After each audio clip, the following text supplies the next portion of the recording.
आज हामी एकाउन्टको थ्योरी हेर्न गइरहेछौँ। सबैभन्दा सुरुमा हामी यो फाइनेन्सियल स्टेटमेन्ट एनालाइसिस यानि कि लास्टको च्याप्टर रेसियो एनालाइसिस हो, त्यसबाट थ्योरी पढिरहेछौँ। Give the meaning of financial statement analysis. Financial statement analysis is an analysis that highlights the important relationship in the financial statement. It focuses on the evaluation of performance of the business in terms of profitability, liquidity, solvency, operational efficiency and growth potentiality भन्छ। यो financial statement analysis भनेको ratio एनालाइसिसमा जुन हामी liquidity ratio, current ratio निकाल्छौँ त्यसलाई नै define गर्ने हो क्या। एन्सर भन्दाखेरि कसरी भन्दाखेरि यसले चाहिँ यहाँ लेखेछ नि, highlights the important relationship in the financial statement and focuses on the evaluation of performance of the business in terms of profitability. यो भनेको जस्तै अब रेसियो एनालाइसिस गर्दाखेरि डेट टु इक्विटी रेसियो निकालिन्छ, अनि त्यसपछि हामी डेट टु इक्विटी रेसियो निकालिन्छ, हो यस्तो कुरा देख्यो क्या। नेट प्रफिट, ग्रस प्रफिट रेसियोहरू निकालिन्छ नि, हो ती कुराहरू भनेको। अनि त्यसपछि यो अब्जेक्टिभ अफ फाइनेन्सियल स्टेटमेन्ट एनालाइसिसमा चाहिँ के पर्छ? अब्जेक्टिभ्स भनेको उद्देश्य। अब इम्पोर्टेन्स र अब्जेक्टिभ्स लगभग मिल्छ, त्यसकारण क्वेसन इक्जाममा question what are the objectives of financial statement analysis अथवा what are the importance of financial statement analysis भयो भने पनि एन्सर लेख्ने तरिका भनेको यो। जस्तै अब assessment of past performance, assessment of current position, prediction of profitability and growth पर्सपेक्ट, prediction of bankruptcy and failure, simplifying the information, assessment of operational efficiency अनि loan decision by banks and financial institution. सजिलो छ। अब पहिलाको past पर्फर्मेन्सहरू थाहा पाउन सकिन्छ, अनि त्यसपछि करेन्ट पोजिसन पनि थाहा पाउन सकिन्छ नि। तब हामी धेरै कुरा निकाल्छौँ, रिटर्न अन सेयर होल्डर इक्विटीहरू, अनि त्यसपछि करेन्ट एसेट्स, क्विक एसेट्सहरू निकालिन्छ। त्यसकारण त्यसबाट पास्ट पर्फर्मेन्स थाहा हुन्छ, करेन्ट पोजिसन थाहा हुन्छ, अनि प्रोफिटेबिलिटी अनि ग्रोथ पर्सपेक्ट थाहा हुन्छ। यो अर्को techniques of financial statement analysis exam point of भ्यूमा त्यति इम्पोर्टेन्ट छैन। अनि importance of financial statement analysis हेरौँ है, के छ इम्पोर्टेन्ट अफ फाइनेन्सियल स्टेटमेन्ट एनालाइसिसमा? Helpful in planning and decision making, helpful in the evaluation of performance, helps in diagnosis of managerial and operational problem, help to banker for a credit decision. What are the limitation of financial statement analysis? अब importance अब्जेक्टिभसँग पनि मिल्छ होइन, यो प्लानिङमा अनि decision मेकिङमा। अनि त्यसपछि evaluation of performance भइहाल्यो, अनि त्यसपछि diagnosis of managerial and operational problems. त्यसपछि छ limitation of financial statement analysis. अब लिमिटेसन भनौँ भने क्वालिटीलाई यसले इग्नोर गर्छ क्या, यसले क्वान्टिटीमा मात्रै फोकस गर्छ भनेको। अब यसभित्र धेरै कुराहरू पर्छन्, रेसियो एनालाइसिसभित्रै कति कुराहरू हामीले पढ्नुपर्छ भनेपछि यो फाइनेन्सियल स्टेटमेन्ट एनालाइसिसमा अरू पनि छ नि त, यी हो यस्तो कुराहरू। त्यसकारण it ignores the qualitative aspects of the business भन्ने। अनि the analysis is not free from the biasness of the analyst. अब बायसनेस भनौँ भने त्यो जसले एनालाइसिस गर्छ त्यसको व्यक्तिगत तरिकाले, उसको आफ्नै तरिकाले बायसनेस ल्याउँछ क्या, भनेको उसले जे सोच्छ त्यही तरिकाले पनि हुनसक्छ। तर यो एनालाइसिस गर्दाखेरि हामीले केही certain standard rules regulation follow गरेर गर्नुपर्छ, तर यो घरिघरि बायसनेस हुन्छ। त्यसकारण this analysis is not free from the biasness of analyst. अनि inappropriate comparison may not be possible if the companies have followed different accounting principle। अब कम्पनी अनुसार एकाउन्टिङ प्रिन्सिपलहरू फरक छन्। यो त हामीले इन्टरनेसनल एनएफआरएस अनि त्यसपछि आइएफआरएस पढेको छौँ नि त, नेपाल फाइनेन्स एन्ड रेकर्डिङ स्ट्यान्डर्डहरू नेपालमा एउटा तरिकाले हुन्छ, अनि त्यसपछि इन्टरनेसनल फाइनेन्सिङ एकाउन्टिङ स्ट्यान्डर्डहरू। त्यसकारण inappropriate comparison may not be possible if the company have followed different accounting principle. अनि फोर्थमा के भनेको छ? Financial statement analysis only identifies diagnose the problem but cannot suggest the solution. यसले सोल्युसन दिँदैन क्या। जस्तै अब एउटा रेसियो निकाल्यो भने त्यो रेसियोबाट कम्पनी घाटामा गइरहेछ अथवा नाफामा गइरहेछ। करेन्ट एसेट्स 2:1 आयो भने राम्रो भनिन्छ होइन, करेन्ट एसेट्स भनेको करेन्ट रेसियो 2:1 आयो भने राम्रो भनिन्छ। तर यदि 2:1 आएन भने यसले देखाउँछ मात्रै, तर यसले सजेसनै देखाउँदैन क्या। अब यसपछि आउँछ ratio. Give the meaning of ratio analysis. सुरुमा रेसियो भन्ने बुझ्नुपर्छ। Ratio is the mathematical expression of number भन्दाखेरि हुन्छ, जस्तै 1/2 यो रेसियो हो, 2/1 यो रेसियो हो। अब ratio is an expression of quantitative relationship between two figures or numbers. It is express when one figure is compare with another. Ratio analysis determines and interprets the numerical relationship between figures or financial statement. Hence, ratio is used for evaluating the financial position and performance of the firm. Ratio भनेको financial position थाहा पाउनको लागि त प्रयोग गरिन्छ नि, कम्पनीको performance थाहा पाउनको लागि त प्रयोग गरिन्छ नि। सो रेसियो एनालाइसिस भन्दाखेरि analysis and interpretation of financial statement in terms of ratio is also known as ratio analysis भनेर भन्दा पनि हुन्छ। अब यहाँनिर रेसियो एनालाइसिस को डेफिनेसन जे लेख्छ त्यही लेख्दा पनि हुन्छ। Explain the uses or importance of ratio analysis. Ratio एनालाइसिसको इम्पोर्टेन्ट के छ? सबभन्दा सुरुमा financial position analysis. Accounting ratio reveal the financial position of a concern. कम्पनीको फाइनेन्सियल पोजिसन थाहा पाउन सकिन्छ। जस्तै अघि मैले करेन्ट रेसियोबाट करेन्ट रेसियो 2:1 छ भने कम्पनी नाफामा गइरहेछ अथवा कम्पनीको अवस्था ठिक छ भनेर थाहा पाउन सकिन्छ भने चाहिँ। अनि simplifying accounting figure. Accounting ratio simplify, summarise and systematise the accounting figures to make them understandable. Assess the operational efficiency. Accounting ratio help to assess the operational or working efficiency of a concern भनेको अब यो efficiency कस्तो छ अनि त्यसपछि working condition कस्तो छ भनेर पनि थाहा पाउन सकिन्छ। फोरकास्टिङ, फ्युचरको लागि फ्युचरमा प्लानिङहरू गर्नको लागि पनि रेसियो एनालाइसिस इम्पोर्टेन्ट रहेको छ। अब रेसियो एनालाइसिसको लिमिटेसन गऱ्यो भने अघि जस्तै हो फाइनेन्सियल स्टेटमेन्टको लिमिटेसन के थियो त्यस्तै छ। जस्तै यहाँ हेरौँ न, यो यसको लिमिटेसन र यो लिमिटेसन, यो दुईटा हाम्रो लगभग उस्तै छ, बेस्ड अन हिस्टोरिकल इन्फर्मेसन। अनि त्यसपछि अर्को भनेको ignores qualitative expect, fail to disclose current worth of enterprises. अनि नट फ्री फ्रम बायस भनेको छ। बायसनेस भनेको जसले बनाउँछ उसको व्यक्तिगत सोचाइबाट फ्री छैन भनेको। त्यसपछि लिक्विडिटी रेसियो। लिक्विडिटी रेसियो भनेको अब क्विक रेसियोलाई पनि क्विक रेसियो र लिक्विडिटी रेसियोलाई सेम मान्न सकिन्छ। जस्तै करेन्ट रेसियो निकालिसकेपछि हामी यो क्विक रेसियो निकाल्थ्यौँ। यहाँ के भनेको छ भन्दाखेरि liquidity ratio measures the short term solvency liquidity of a firm. Liquidity is the ability of a firm meet its short-term obligation. They reflect short-term financial strength of a business. त्यही हो। अब liquidity रेसियोलाई सजिलै तरिकाले define गर्दाखेरि current ratio पछि निकालिने कुरा हो। अब करेन्ट रेसियो निकाल्नको लागि करेन्ट एसेट चाहिन्छ नि, त्यसै गरी लिक्विडिटी रेसियो अथवा क्विक रेसियो निकाल्नको लागि हामीलाई क्विक एसेट्स चाहिन्छ। र क्विक एसेट्स भनेको चाहिँ यो करेन्ट एसेट्समा हामीले दुईवटा कुरा घटाएर आउँछ, त्यो अहिले म फर्मुलामा पनि भन्छु, त्यतिखेर पनि यो लिक्विडिटी रेसियो सम्बन्धी बुझौँला। अब लिभरेज रेसियो भनेको छ। Leverage ratio so the long term solvency liquidity of a firm. यो दुईवटा चाहिँ अहिले ठ्याक्कै उल्टो भनेर बुझ्नु है। लिक्विडिटीले चाहिँ short term solvency of the firm देखाउँदो रहेछ, अनि त्यसपछि लिभरेज रेसियोले चाहिँ long term solvency liquidity of a firm भनेको छ। They indicate whether firm financially sound or solvent in relation to its long term obligation. They show the firm ability to यहाँनेरि P मात्रै भएछ, यहाँनेरि चाहिँ पे हो, यो लङ हो, यो फिर्म हो, काटेर आएछ अलिकति। To pay the interest regularly and repay the principal on the due date. अनि त्यसपछि write short note on activity or turnover ratio. यो अहिले तलपट्टि अलिक फर्मुला पढ्दाखेरि बुझिन्छ। टर्नओभर रेसियो, एक्टिभिटी रेसियो भनेको के रहेछ? अब activity ratio describe the relationship between the firm level of activity and assets employed to generate the activity. They are also used to forecast a firm capital requirement both operating and long term. यो अहिले तल मजाले बुझिन्छ यो।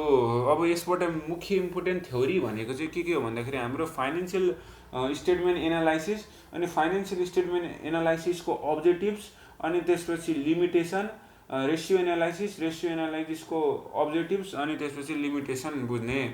अब यहाँ यससँग सम्बन्धित फर्मुलाहरू छ। अब हामीले अघि पनि लिक्विडिटी एउटामा आएको थियो, वाट इज लिक्विडिटी रेसियो भनेर। अब लिक्विडिटी रेसियोमा करेन्ट रेसियो र क्विक रेसियो देखाएको छ। मेनली त क्विक रेसियो भनेर पढेको थियौँ। अब करेन्ट रेसियो निकाल्ने फर्मुला के हो, करेन्ट एसेट्सका मुनि करेन्ट लाइबिलिटिज। अब करेन्ट एसेट्समा के पर्छ यहाँनिर दिएको छ, जस्तै अब bills receivable, account receivable, prepaid expenses अनि एक्योर्ड इन्कम भयो। अब यसको लागि सजिलो तरिका भनेको एबिसिडिई भनेर सम्झिने क्या। एबाट एकाउन्ट रिसिएबल अनि त्यसपछि बीबाट भनेको बिल्स रिसिएबल अनि डीबाट भनेको डेप्टर्स भयो होइन। यस्तो तरिकाले सम्झियो भने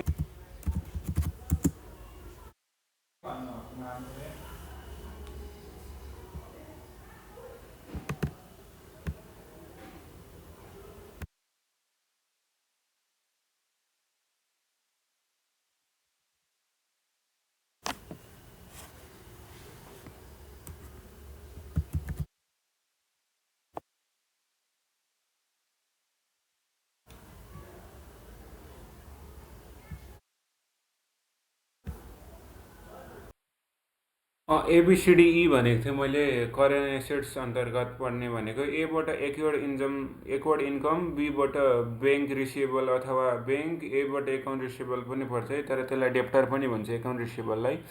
अनि सीबाट क्यास, डीबाट भनेको डेप्टर्ड अनि ईबाट भनेको इन्भेन्टरी, इएनभिइएनटिआरवाई भनेर सम्झिनु। अनि अर्को भनेको प्रिपेड एक्सपेन्सेस।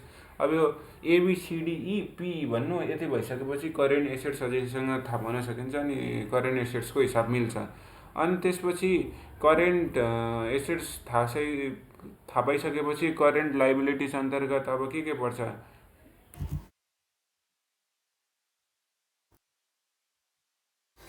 अब करेन्ट लाइबिलिटिजमा पनि त्यही फर्मुला हो, यही फर्मुला हुने एबिसी अनि एबिसिपी लाउने भनेको एबाट यहाँनिर एकाउन्ट पेएबल हुन्छ, बीबाट ब्याङ्क ओभरड्राफ्ट हुन्छ, सीबाट क्रेडिटर हुन्छ अनि अब एकाउन्ट पेएबललाई नै क्रेडिटर भन्छ। अनि पीबाट चाहिँ प्रिपेड इन्कम लाउने, यहाँनिर प्रिपेड इन्कम लाउने। यहाँनिर प्रिपेड एक्सपेन्सेस लेखेको छु, यहाँनिर चाहिँ प्रिपेड इन्कम हुन्छ आइएन।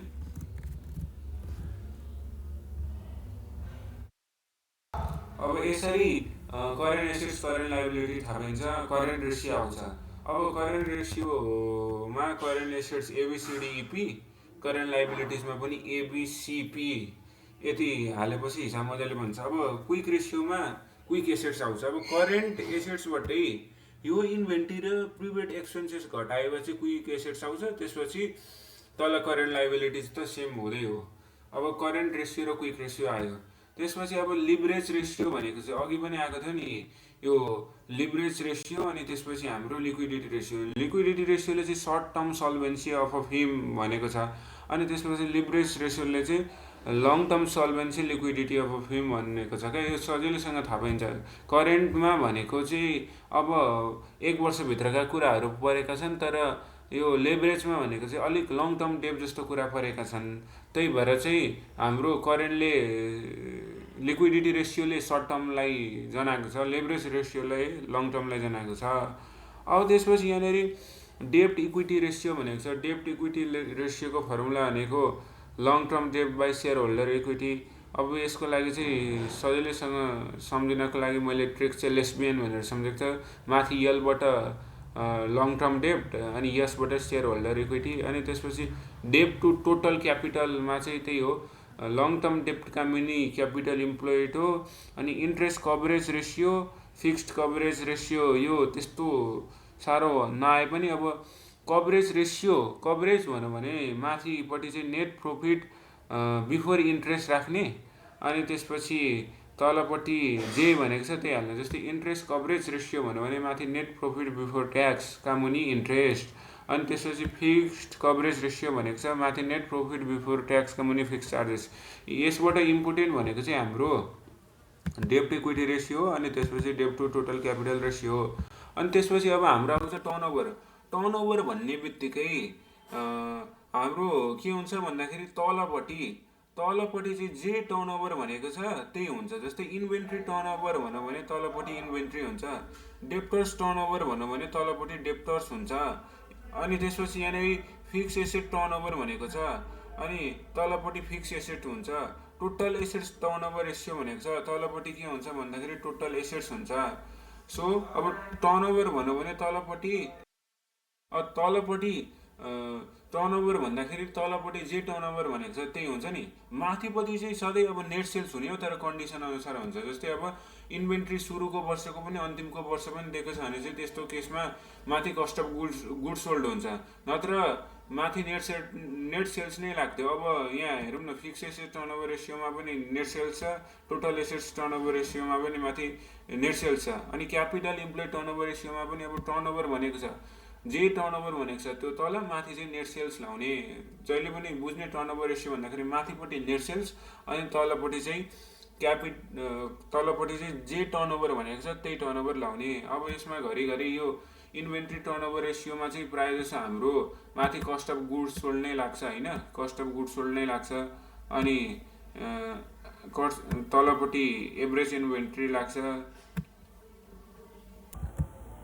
फर्मुला त धेरै हुन्छ यहाँनिर, तर सोध्ने भनेको सधैँ एउटै प्याटर्नले हो, त्यसकारण धेरै सबै फर्मुला पनि पढ्नु पर्दैन। फर्मुला छ, जस्तै अब यो टर्नओभर रेसियोको कुराहरू भयो, अनि त्यसपछि अब यो रिटर्न अनमा पनि त्यस्तै किसिमको फर्मुला लाग्छ। जहिले पनि रिटर्न अनमा माथि चाहिँ नेट प्रफिट आफ्टर ट्याक्स हुन्छ, अनि तलपट्टि जे को रिटर्न अन भनेको छ त्यही हुन्छ। जस्तै अब यहाँनिर return on share holder equity हेर्ने हो भने तलपट्टि सेयर होल्डर इक्विटी छ, माथि नेट प्रफिट आफ्टर ट्याक्स छ।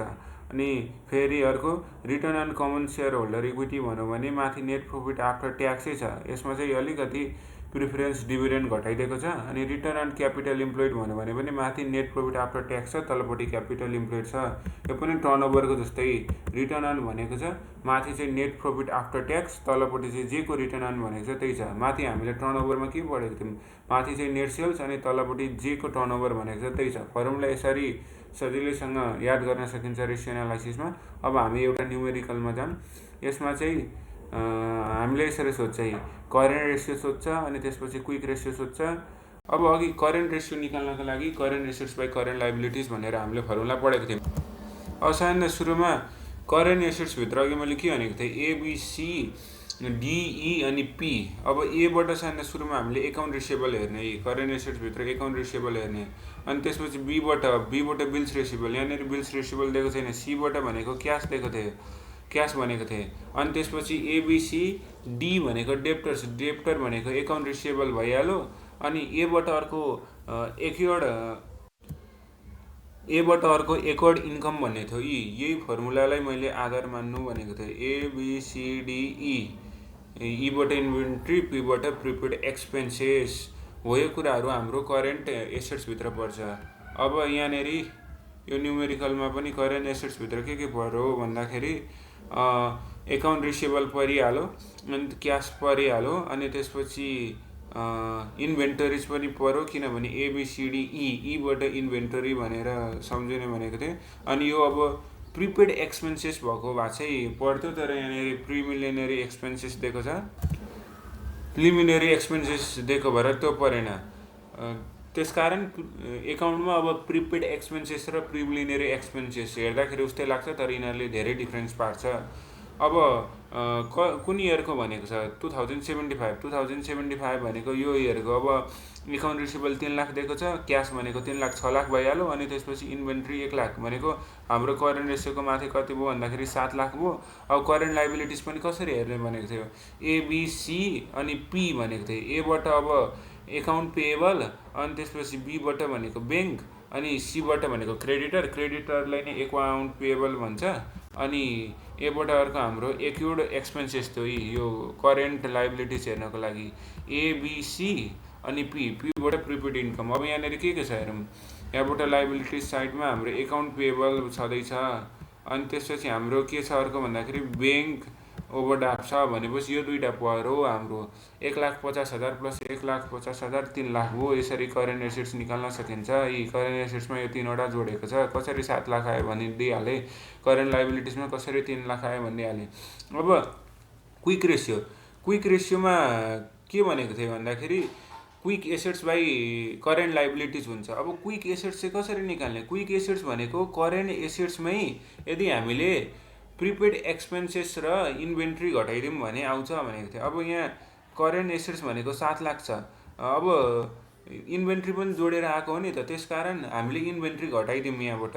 यदि प्रिपेड एक्सपेन्सेस भएको थियो त्यो भने दिएको थियो भने प्रिपेड एक्सपेन्सेस पनि घटाइदिन्थ्यौँ। अब इन्भेन्ट्री घटाइदिने 7,00,000 मा इन्भेन्ट्रीको भ्यालु यहाँ 1,00,000 दिएको छ, 6,00,000 हुन्छ। तल करेन्ट लाइबिलिटिज उस्ताको उस्तै, त्यही भएर 6,00,000 डिभाइडेड बाई 3,00,000 2:1 आउँछ क्विक रेसियो। अनि त्यसपछि डेब्ट टु इक्विटी रेसियोको लागि लेस्मियन भनेर सम्झिने भनेको थियो। माथिपट्टि यल, तल्लोपट्टि यस। लङ टर्म डेब्टका मुनि सेयर होल्डर इक्विटी। अब लङ टर्म डेब्ट भनेको लामो समयको लागि तिर्नुपर्ने उधार हो क्या। यस अन्तर्गत 12% डिबेन्चर पर्छ। यहाँ माथि दिएको छ लङ टर्म डेब्ट अन्तर्गत के पर्छ भनेर, एउटा भनेको डिबेन्चर अथवा बोन्ड पर्छ, अर्को भनेको लोन अथवा मोर्टेज लोन भनेर दिन्छ। यो लङ टर्म डेब्ट का मुनि के छ भन्दाखेरि यहाँ हामीले अहिले लङ टर्म डेब्टका मुनि सेयर होल्डर इक्विटी गरेर निकाल्ने हो। लङ टर्म डेब्ट भनेपछि हाम्रो के पर्यो? लङ टर्म डेब्टमा 12% डिबेन्चर पर्यो, 12% डिबेन्चर। अनि यहाँनिर 12% डिबेन्चर कति दिएको छ? 1,00,000 दिएको छ। अब यहाँ सेयर होल्डर इक्विटी निकाल्नको लागि चाहिँ अलिकति यहाँनिर सेयर क्यापिटल पनि पर्छ, सेयर प्रिमियम पनि पर्छ, जेनेरल रिजर्भ पनि पर्छ, अनि त्यसपछि रिटेन अर्निङ पनि पर्छ, अनि प्रिलिमिनरी एक्सपेन्सेस पनि पर्छ क्या। प्रिपेड एक्सपेन्सेस चाहिँ हाम्रो माथि करेन्ट एसेट्समा पर्छ, तर प्रिलिमिनरी एक्सपेन्सेसको कुरा गरेको छ, त्यो चाहिँ हामीले यहाँनिर सेयर होल्डर इक्विटीबाट घटाइदिनुपर्छ। यसलाई म चाहिँ कसरी सम्झिन्थेँ भन्दाखेरि यसबाट त यो याद गर्न सकिहालिन्छ, अनि यसबाट त सेयर क्यापिटल र सेयर प्रिमियम याद भइहाल्यो। त्यसपछि चाहिँ म जिआर सम्झिन्थेँ क्या। जीबाट जेनरल रिजर्भ पनि पर्यो जिआरबाट, अनि त्यही आरले अर्को रिटेन अर्निङ पनि जनायो। अनि त्यसपछि लास्टमा प्रिलिमिनरी एक्सपेन्सेस घटाइदिने सजिलो चाहिँ। सायद सुरुमा यहाँ सेयर क्यापिटलको कति हालेको छ? 12,00,000 हालेको छ सेयर क्यापिटलको 12,00,000। त्यसपछि सेयर प्रिमियमको 1,20,000 हालेको छ। त्यसपछि जेनरल रिजर्भ 50,000 हालेको छ। प्रिलिमिनरी एक्सपेन्सेस 3,80,000 हालेको छ। अनि लास्टमा भनेको हाम्रो प्रिलिमिनरी एक्सपेन्सेस अरे रिटेन अर्निङ 3,80,000 हालेको छ, र लास्टमा हाम्रो प्रिलिमिनरी एक्सपेन्सेस 10,000 घटाएको छ। यसरी सेयर होल्डर इक्विटी आउँछ।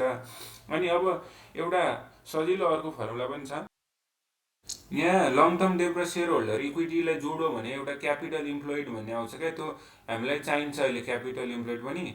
अनि अब यसपछि डेब्टर्स टर्नओभर रेसियोमा मैले के भनेको थिएँ? माथिपट्टि सेल हुन्छ, तलपट्टि जेको टर्नओभर भनेको छ त्यही टर्नओभर हुन्छ। जस्तै डेब्टर टर्नओभर रेसियोमा माथिपट्टि नेट क्रेडिट सेलका मुनि अब एभरेज डेब्टर भनेको हाम्रो एकाउन्ट रिसिभेबल हो। एभरेज डेब्टर भनेको यो 2,30,000 र 3,00,000 जोडेर डिभाइडेड बाई 2 गर्ने। 2 वर्षको एभरेज भनेको दुईटाले जोडेर डिभाइडेड बाई 2 गर्ने हो नि त। माथिपट्टि हाम्रो के गर्ने भन्दाखेरि नेट क्रेडिट सेल कति दिएको छ? यसले 20,00,000 दिएको छ। यो कहाँ थाहा पाउन सकिन्छ? नेट सेल्स यहाँ चाहिँ यो 20,00,000 का मुनि एभरेज डेब्टर्स टर्नओभर रेसियो। अब फिक्स एसेट्स टर्नओभर रेसियो पनि त्यही हो। नेट सेल्स का मुनि फिक्स एसेट्स। अब नेट सेल्स कति हो हाम्रो? नेट सेल्स 20,00,000 अनि मुनि फिक्स एसेट्स भनेको कहाँनिर दिएको छ हामीलाई? यहाँनिर दिएको छ फिक्स एसेट्स 12,00,000 2075 को लागि। डेब्टर्स टर्नओभरको लागि मात्रै चाहिने हो क्या एभरेज डेब्टर्स। अरू त टर्नओभरमा जे छ त्यही हालिदिने। फिक्स एसेट टर्नओभर रेसियोमा तलपट्टि फिक्स एसेट हालिदिने। अनि यति भएपछि हुन्छ। अर्को छ नेट प्रॉफिट रेसियो भनेको नेट प्रॉफिट आफ्टर ट्याक्सका मुनि नेट सेल्स। अनि ग्रस प्रॉफिट रेसियो भनेको भए चाहिँ के हुन्थ्यो भन्दाखेरि ग्रस प्रॉफिटका मुनि नेट सेल्स इन्टु 100। यो प्रॉफिट थपाउनको लागि त मुनि नेट सेल्स त हुनै पर्यो नि। अब अनि त्यसपछि रिटर्न अनको फर्मुला पनि त्यही हो। रिटर्न अनमा माथि नेट प्रफिट आफ्टर ट्याक्स हुन्छ, तलपट्टि चाहिँ जेको रिटर्न अन भनेको छ त्यही हो, इन्भेन्ट्री टर्नओभर रेसियोहरूको जस्तै हो क्या, टर्नओभरको जस्तै हो यो रिटर्न अन पनि। रिटर्न अन इक्विटीमा अब मुनिपट्टि इक्विटी भइहाल्यो, return on share holder equity भन्छ, माथिपट्टि नेट प्रफिट आफ्टर ट्याक्स। अघि भर्खर सेयर होल्डर इक्विटी निकालेको यहाँ माथि, यो सेयर होल्डर इक्विटी यहाँनिर निकालेको छ, यहाँनिर पनि चाहिन्छ त्यो सेयर होल्डर इक्विटी, किनभने return on share holder equity आयो। नेट प्रफिट आफ्टर ट्याक्स चाहिँ कहाँनिर दिएको हुन्छ, यहीँनिर दिएको हुन्छ नेट प्रफिट आफ्टर ट्याक्स, यो 2,80,000 हो, यहाँनिर दिएको छ यो 2,80,000, यहीँ 2,80,000। अनि रिटर्न अन टोटल एसेट्समा पनि तलपट्टि टोटल एसेट्स नै राखिदिने, माथि चाहिँ अलिकति यसमा नेट प्रफिट आफ्टर ट्याक्समा इन्ट्रेस्ट जोड्नु पऱ्यो। नेट प्रफिट आफ्टर ट्याक्स 2,80,000 त्यहीँ दिएको थियो, अनि त्यसपछि इन्ट्रेस्ट यसले कति जोडेको छ भन्दाखेरि 12,000 जोडेको छ, यो इन्ट्रेस्ट यहाँ फेरि जोडिदिएको छ। रिटर्न अन टोटल एसेट्समा चाहिँ यो चाहिँ मेमोराइज गर्नु पऱ्यो अलिकति, रिटर्न अन टोटल एसेट्स चाहिँ। अनि interest coverage ratio EBIT by interest, अनि त्यसपछि फेरि स्टक टर्नओभर रेसियो आयो भने के गर्ने, स्टक टर्नओभर रेसियोमा माथि अब कस्ट अफ गुड्स सोल्सका मुनि एभरेज इन्भेन्ट्री गरिदिने। अघि टर्नओभरमा भनेको छ नि स्टक र इन्भेन्ट्री भनेको उस्तै हो, तलपट्टि स्टक हो, यसको पनि एभरेज निकालेको छ, अनि माथि कस्ट अफ गुड्स सोल्ड लगाइदिएको छ। स्टक टर्नओभर रेसियो अलिकति डिफ्रेन्ट छ। यसरी सजिलैसँग रेसियो एनालाइसिसको फर्मुला र न्युमेरिकल बुझिन्छ। अब यसपछि हामी नेक्स्ट च्याप्टर भ्यालु एडेड स्टेटमेन्टमा जान्छौँ। भ्यालु एडेड स्टेटमेन्टको थ्योरी, value added is the difference between sale revenue and cost of input and service भन्छ। यसमा भनेको एउटा इनपुट हुन्छ, अर्को भनेको आउटपुट हुन्छ। अब सेल्स रेभिन्यू र कस्ट अफ इनपुट्स एन्ड सर्भिसको डिफरेन्सलाई नै भ्यालु एडेड भनिन्छ। यसलाई यति लेख्दाखेरि मजाले मार्क्स पाइन्छ। It is ascertained by deducting cost of purchase from sales revenue. अनि भ्यालु एडेड स्टेटमेन्ट भनेको, value added statement is usual means to inform operating results of the company to the concern body such as worker, staff and shareholder. अनि explain the advantages of value added statement के छ। सानो सुरुमा भनेको वर्करलाई positive attitude towards business बनाउनका लागि value added statement helps to the worker in developing their positive towards their business. Value added statement informs the concern body regarding size and importance of business. It helps to estimate resources needed for particular level of activity. Therefore, it helps in preparing budget. Budget बनाउनको लागि पनि value added स्टेटमेन्टले help गर्छ। अनि अर्को के भनेको छ त, value added statement helps in initiating and presenting productive incentive plan to increase the productivity of worker. वर्करको प्रोडक्टिभिटी बढाउनको लागि पनि भ्यालु एडेड स्टेटमेन्ट हेल्पफुल छ। Economics determine the national income on the basis of this statement. इकोनोमिक्सले national income determine गर्न पनि value added statement use गर्छन्। Value added statement enables to develop important ratio. अब यसको न्युमेरिकल सजिलै छ, 2 मार्क्समा सोध्ने गरिन्छ। एमाउन्ट अफ भ्यालु एडेड निकाल्नु भनेर क्वेसनले सोधिरहन्छ, त्यो चाहिँ म न्युमेरिकलमा ल्याइहाल्छु। अब यसपछि अर्को हाम्रो रहेको छ cash flow statement. Cash flow स्टेटमेन्टको थ्योरी एकदम इम्पोर्टेन्ट छ। अब त्यही त हो नि, फाइनेन्सियल स्टेटमेन्ट एनालाइसिसमा सुरुमा हामीले त्यसको डेफिनेसन पढेको थियौँ, अनि त्यसपछि त्यसको अब्जेक्टिभ्स, अनि त्यसपछि इम्पोर्टेन्स पढेको थियौँ होइन। अब क्यास फ्लो स्टेटमेन्टले चाहिँ क्यास ब्यालेन्समा हुने चेन्ज देखाउँछ क्या। त्यहाँनिर 2टा ब्यालेन्स सिट हुन्थ्यो नि, 2 कन्सिक्युटिभ ब्यालेन्स सिट हुन्थ्यो क्या। भनेको जस्तै हामीले क्यास फ्लो स्टेटमेन्ट पढ्दाखेरि 2075मा एउटा एमाउन्ट दिएको हुन्थ्यो, अनि यतापट्टि 2076मा अर्को एमाउन्ट दिएको हुन्थ्यो। यसलाई चाहिँ हुन्छ 2 कन्सिक्युटिभ ब्यालेन्स सिट भन्छौँ क्या। यतापट्टि हाम्रो एकाउन्ट पेएबल, एकाउन्ट रिसिभेबलहरू जस्तो दिएको हुन्थ्यो, अनि त्यसपछि हामीले थाहा पाउँथ्यौँ अर्को वर्ष बढ्थ्यो कि घट्थ्यो भनेर। अनि यदि एसेट्स बढ्यो भने घटाउने, एसेट्स घट्यो भने बढाउने। जस्तै एकाउन्ट रिसिभेबल बढ्यो भने घटाइन्थ्यौँ, तर लाइबिलिटिज घट्यो भने चाहिँ लाइबिलिटिज घट्यो भने घटाउने, लाइबिलिटिज बढ्यो भने बढ्ने तरिकाले गर्थ्यौँ। त्यही हो, cash flow statement is one of the important components of financial statement which provide the information about change in cash balance shown in 2 consecutive balance sheet. यहाँनिर सानो इम्पोर्टेन्ट भनेको चाहिँ यो 2 consecutive balance sheet भनेर पनि इम्पोर्टेन्ट हो। अनि the cash flow statement reports the firm cash flow during the period, outlining sources of cash generated and the uses of cash. 2 consecutive balance sheet भनिदिनु सिधै, यसमा अरू चाहिँदैन। क्यास फ्लो स्टेटमेन्टको अब्जेक्टिभ उद्देश्यहरू के को लागि क्यास फ्लो स्टेटमेन्ट बनाइन्छ भन्दाखेरि to provide information about cash inflow and outflow from operating financing and investing activities. अब मेनली त्यहाँनिर तिनवटा कुरा हुन्छ नि त होइन, cash flow from operating activities हुन्छ, फाइनेन्सिङ र इन्भेस्टिङ एक्टिभिटिज। अब त्यसबाट क्यास इनफ्लो र आउटफ्लो देखाउनको लागि भनिन्छ, त्यही भनिन्छ to provide information about cash inflow and outflow from operating financing and. अनि त्यसपछि impact of operating financing and investing activities and cash resources. अब पैसा त आएको हुन्छ अथवा गएको हुन्छ नि यो तिनवटा एक्टिभिटिजबाट। अब यसले चाहिँ क्यास रिसोर्सेसमा कस्तो इम्प्याक्ट पार्छ भनेर देखाउनको लागि। अनि to depict various cash receive, cash payment, cash balance during the period भनेको छ। अनि to explain the causes for change in cash balance, cash के को कारणले गर्दाखेरि चेन्ज हुन्छ, क्यास ब्यालेन्समा क्यास चेन्ज भएको कारण देखाउनको लागि क्यास फ्लो स्टेटमेन्ट बनाइन्छ। अनि त्यसपछि to identify the financial needs and help in forecasting future cash flow, भविष्यमा क्यास फ्लोको बारेमा भन्नको लागि, फोरकास्ट गर्नको लागि। अनि त्यसपछि फाइनेन्सियल निड थाहा पाउनको लागि, फाइनेन्सियली के आवश्यकता परेको छ त्यो थाहा पाउनको लागि क्यास फ्लो स्टेटमेन्ट चाहिन्छ। अनि it is useful to assess the ability of concern to generate cash and cash equivalent. 5 लेखिदिनु न, धेरै बुझिरहनु नै परेन। अनि त्यसपछि अब मैले भने तिनवटा एक्टिभिटिज हुन्छ अपरेटिङ एक्टिभिटिज। अपरेटिङ एक्टिभिटिजमा हामी के 5वटा कुरा हुन्छ अझ त्यसभित्र। एउटा भनेको cash sales and collection from customer हुन्थ्यो, अर्को भनेको cash paid to supplier for purchase of good and services, अनि सी नम्बर भनेको क्यास पेड टु इम्प्लोइ, अनि D number interest paid, E नम्बरमा ट्याक्स पेड। यो कुरा पछि थाहा भइहालिन्छ। अब अपरेटिङ एक्टिभिटिज चाहिँ के रहेछ भन्दाखेरि operating activities are concern with day to day business operation, cash flow from operating activities in any cash transaction related to firm ongoing business which is responsible for most of profits earned or loss of our operating activities are concerned with producing and delivering goods and rendering services। operating activities भनेको चाहिँ दैनिक रूपमा हुने operational एक्टिभिटिजहरूको कारोबार देखाउनको लागि देखाइन्छ। यसमा चाहिँ गुड्सहरू produce गर्ने, डेलिभर गर्ने अनि सर्भिसहरू रेन्डर गर्ने कुरा चाहिँ अपरेटिङ एक्टिभिटिजमा पर्छ। त्यसपछि सेकेन्डमा के छ भन्दाखेरि इन्भेस्टिङ एक्टिभिटिज। इन्भेस्टिङ एक्टिभिटिजमा भनेको हामी अब purchase of land and building, purchase of plant and machinery, अनि त्यसपछि sale of plant and machinery, यसको लागि हामी छुट्टै एकाउन्ट बनाएर पनि गर्थ्यौँ नि। Investing activities are related with the purchase and sale of non current assets such as plants and machinery, land and building, furniture and fixture। Investing activities also include lending money and the purchase and sale of investment in security। They explain the changes in cash position between two balance sheets due to buying or selling of non-current assets। Investing activities में अब यो लेख्नु पर्यो purchase and sale of non-current assets such as plant and machinery, land and building भन्ने कुरा लेख्नु पर्यो।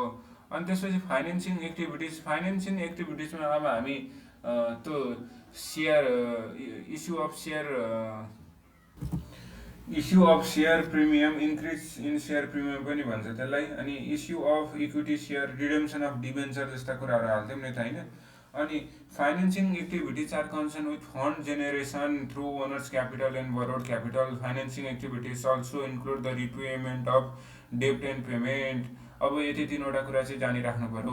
त्यो न्युमेरिकल गर्नेले त सबै थाहा भइहाल्छ इन्भेस्टिङ एक्टिभिटिजमा के पर्छ, फाइनेन्सिङ एक्टिभिटिजमा, अपरेसन एक्टिभिटिजमा के पर्छ।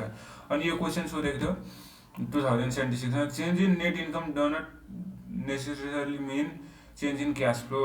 भन्न खोजेको चाहिँ के छ, इन्कममा चेन्ज हुने बित्तिकै, नेट इन्कममा चेन्ज हुने बित्तिकै त्यसले चाहिँ क्यास फ्लो स्टेटमेन्ट नै हो भनेर चाहिँ भन्न सकिँदैन अरे।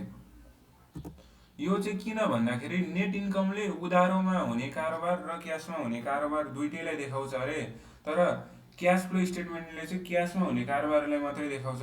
त्यसकारण नेट इन्कममा चेन्ज हुने बित्तिकै क्यास फ्लो भएको भनेर भन्न सकिँदैन, किनभने त्यहाँ त उधारोमा पनि गएको हुन्छ अरे नि त। त्यही भनेको छ net income includes both the cash and credit transaction in a business, but to determine the cash flow only cash transaction are recorded। therefore change in net income does not necessarily mean the net change in cash flow।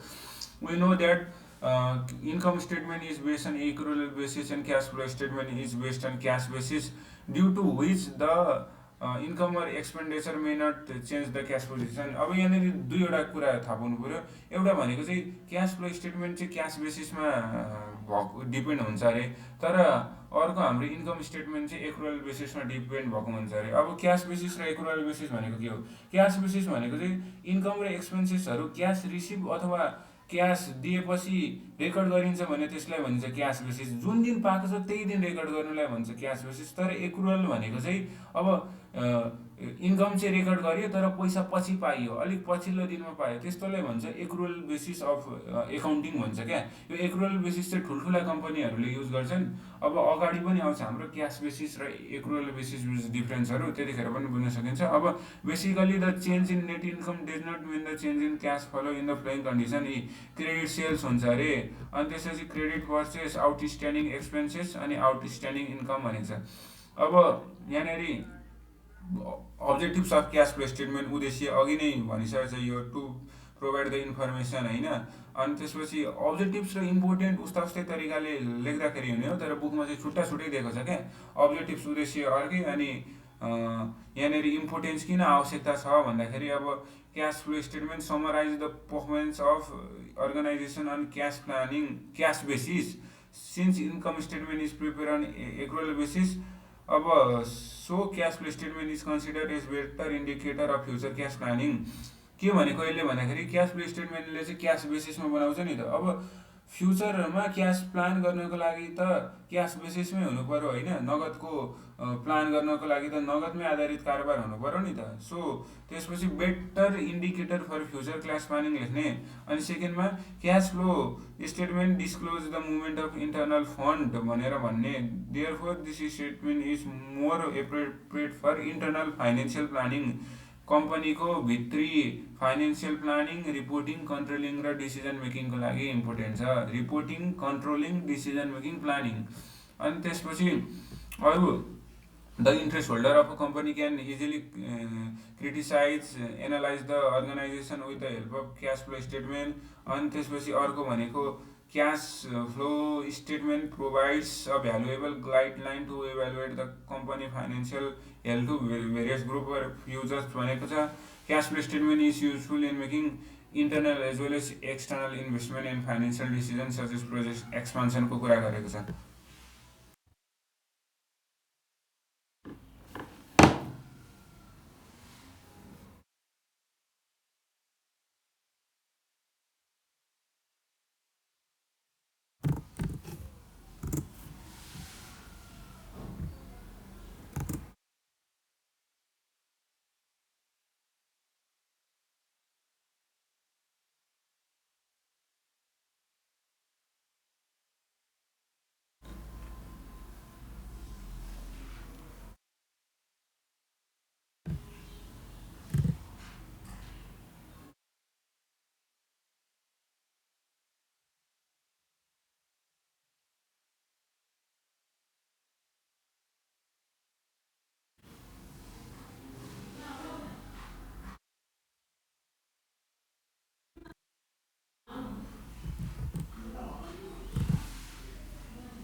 अब यो यिनीहरू भनेको चाहिँ यो trick हो होइन। अब एसआइडी सिबी, म सिआइडी सुरुमा धेरै हेर्थेँ, अब त सिआइडी होइन एसआइडी सम्झिनु पऱ्यो। अनि सिबी सिबी त सम्झिहालिन्छ नि। अब दुइटै अब्जेक्टिभ्स र इम्पोर्टेन्सलाई मिलाएर लेख्दा हुन्छ क्या। यसबाट समराइज होइन, यहाँनिर भनेको छ नि cash flow statement summarizes the performance of organization भनेको छ। यो समराइजको कुरा आयो यहाँनिर। अनि इन्फर्मेसन भनेको it provide the information about cash inflow and outflow from business. अनि इम्प्याक्ट भन्यो भने it impact of cash flow on operating financing activities यहाँनिर छ कि यहाँनिर इन्फर्मेसन। अनि त्यसपछि इम्प्याक्ट। अब इक्जाममा कि त इम्पोर्टेन्स आउँछ कि त अब्जेक्टिभ आउँछ, दुइटै आयो भने यसरी मिलाएर लेख्न सकिन्छ क्या। अनि अब डीको पाला आयो। डी पछि discloses the movement of internal fund. एउटा शब्द याद गरेपछि यो सबै लाइन याद हुन्छ। Discloses the movement of internal fund. अनि त्यसपछि डी पछि अब अर्को के आयो, सीको पाला आयो नि त। सीबाटै क्रिटिकल्ली एनालाइजेस। अनि त्यसपछि अर्को कजेस भनेको चाहिँ यो causes for change in cash and cash receipt. सीबाट टु कन्ट्रोल पनि भन्न सकिन्छ, यहाँ कन्ट्रोल चाहिँ छुट्याएको छु। अनि त्यसपछि भीबाटै यो भ्यालुएबल गाइडलाइन। यसरी एउटा एउटा वर्ड सम्झ्यो भने सबै त्यो लाइन आउँछ। यो चाहिँ निमोनिक छ, सर्ट ट्रिक हो इक्जाममा सम्झिनको लागि। अब यो क्यास फ्लो स्टेटमेन्ट पछि हामी फाइनेन्सियल स्टेटमेन्ट पढ्छौँ। अब फाइनेन्सियल स्टेटमेन्ट भनेको चाहिँ they are the summary reports of a company financial transaction to a particular period. अब फाइनेन्सियल स्टेटमेन्ट अन्तर्गत मुख्य कुरा के पर्छ, ब्यालेन्स सिट पऱ्यो। अनि त्यसपछि मल्टी स्टेप अथवा सिङ्गल स्टेप इन्कम स्टेटमेन्ट पऱ्यो। अनि स्टेटमेन्ट अफ रिटेन्स अर्निङहरू पऱ्यो नि त। यो चाहिँ के यिनीहरू एउटा पार्टिकुलर पिरियडको लागि बनाइएको हुन्छ, त्यही कुरा लेख्ने क्या। Financial statement are the summary reports of a company financial transaction to a particular period. They report the in result of accounting activities during a given period of time. अब हामीलाई यो ब्यालेन्स सिट, त्यसपछि income statement, अनि त्यसपछि हाम्रो statement of return earning, changes in equity, यो केही समयको लागि समरीको रूपमा बनाउनु भनेर दिएको हुन्छ। त्यही हो, यिनीहरू नै हुन् फाइनेन्सियल स्टेटमेन्ट। त्यही कुरा लेखेको छ। They provide the operating result and financial position of a company. Income statement, statement of retain earning, statement of change in share holder equity and cash flow are the financial statement of a company. अनि अब यो financial स्टेटमेन्टको फिचर्सहरू के छ, यिनीहरूलाई पैसाको रूपमा व्यक्त गर्न सकिन्छ, एक्सप्रेस इन मोनिटरी टर्म। यिनीहरू पहिलादेखि चले आएको नि, हिस्टोरिकल इन नेचर। अनि बेस्ड अन रेकर्डेड फ्याक्ट भनेको यिनीहरू तथ्यमा आधारित हुन्छन्। अनि त्यसपछि अब यो फाइनेन्सियल स्टेटमेन्टको अब्जेक्टिभ्स। अब एकाउन्टमा जेमा पनि हामीले मेन पढ्ने भनेको अब्जेक्टिभ्स पढ्ने हो, अनि त्यसपछि इम्पोर्टेन्स पढ्ने हो, अनि त्यसपछि लिमिटेसन पढ्ने हो क्या। अब फाइनेन्सियल स्टेटमेन्टको अब्जेक्टिभ्स भनेको यो हाम्रो इन्कम स्टेटमेन्ट, ब्यालेन्स सिटको अब्जेक्टिभ्स के हो, provide information for decision making. निर्णय गर्नको लागि यिनीहरूले जानकारी प्रदान गर्छन्। जस्तै अब ब्यालेन्स सिट हेरेर त थाहा पाइन्छ नि त, एसेट्स कति छ कम्पनीको, लाइबिलिटिज कति छ, त्यो कुरा थाहा पाइन्छ। अनि त्यसपछि यतापट्टि हाम्रो इन्कम स्टेटमेन्टहरूबाट नेट प्रफिटहरू थाहा पाइन्छ। यसबाट हामी डिसिजन बनाउन सक्छौँ। त्यसकारण provide information for decision making. अनि reflect prospective cash receipt to investor and creditors. यो क्यास रिसिप्ट इन्भेस्टरहरू, लगानीकर्ताहरूलाई चाहिँ क्यासको बारेमा वास्तविक ज्ञान दिन मद्दत गर्छन्। अनि reflect prospective cash flow to the enterprise. Cash कति गइरहेछ कम्पनीबाट, त्यसको कुरा इन्टरप्राइजहरूलाई जानकारी दिन्छ। Reflect the enterprise resources and claim to its resources भनेको चाहिँ थोरै बुझ्दा भइहाल्यो। अनि mention the importance of company financial statement. Importance भनेको किन आवश्यकता छ त फाइनेन्सियल स्टेटमेन्ट भन्दाखेरि, provide the summary of information related to profitability and resources own by the firm. जस्तै अब यो एसेट्सहरूमा कम्पनीको सम्पत्तिहरू थाहा पाउन सकिन्छ नि त, नन करेन्ट एसेट्सहरूमा जस्तै प्लान प्रोपर्टीहरू, ल्यान्ड एन्ड बिल्डिङहरू थाहा पाउन सकिन्छ। त्यसकारण यो फाइनेन्सियल स्टेटमेन्टले के गर्छ, provide the summary of information relating to profitability and resources own by the फर्मले के कस्ता रिसोर्सेसहरू, फर्मको के कस्तो सम्पत्ति छहरू, त्यसको समरी दिन्छ। अनि त्यसपछि यहाँनिर प्रोफिटेबिलिटी भनेको छ।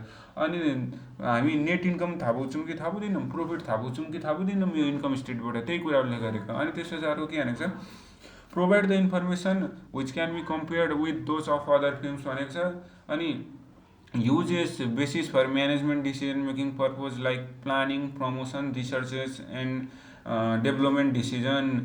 म्यानेजमेन्ट डिसिजन मेकिङ बनाउनको लागि पनि हामीलाई के चाहिन्छ भन्दाखेरि फाइनेन्सियल स्टेटमेन्ट चाहिन्छ। अब त्यसपछि हामी फेरि यसको पनि लिमिटेसन पढ्छौँ। लिमिटेसनमा अब प्रोभाइड्स क्वान्टिटेटिभ इन्फर्मेसन अन्ली। यो चाहिँ अघि रेसियो एनालाइसिसमा पनि पढेको थियौँ।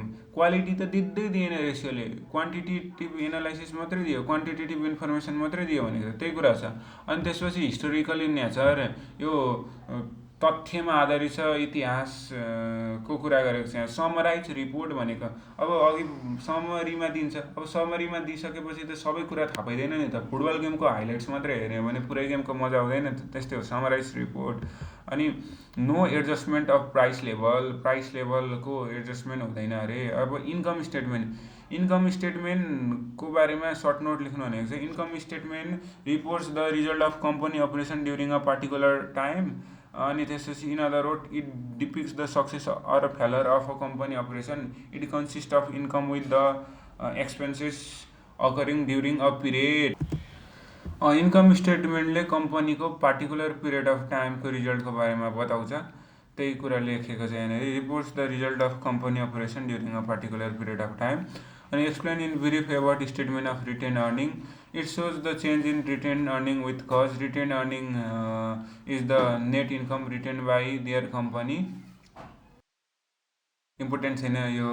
अनि त्यसपछि अर्को छ ब्यालेन्स सिट। ब्यालेन्स सिट बनाइराखेको गरिराखेको। It is a statement that reports the assets and claim the assets of on specific point of time. यसमा अब मेन भनेको चाहिँ फाइनेन्सियल स्टेटमेन्टको डेफिनेसन, त्यसपछि त्यसको अब्जेक्टिभ्स, अनि त्यसको इम्पोर्टेन्स पढ्नु पऱ्यो। यति पढिसकेपछि अब अर्को च्याप्टरमा गयौँ हामी। कम्पनी भनेको के भनेको छ। What is company. Company is a legal business entity owned by large number of share holder which created by law भनेको छ। अब यो सेयर होल्डरको बारेमा चाहिँ जान्नुपर्छ। What is share holder equity चाहिँ यो याद गर्नुपर्छ। Share holder equity represent the share holder ownership interest in the assets of company. Share holder ownership interest लाई जनाउँछ अरे क्या। अब share holder equity is company net worth हो क्या, or the amount of company that will be return to the share holder if the company paid off all its date.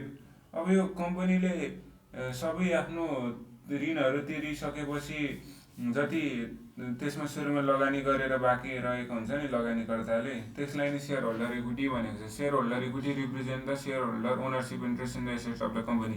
यति भएपछि हुन्छ। अनि त्यसपछि सेयर होल्डर इक्विटीलाई दुईवटा पार्ट्समा डिभाइड गरिन्छ भनेको छ।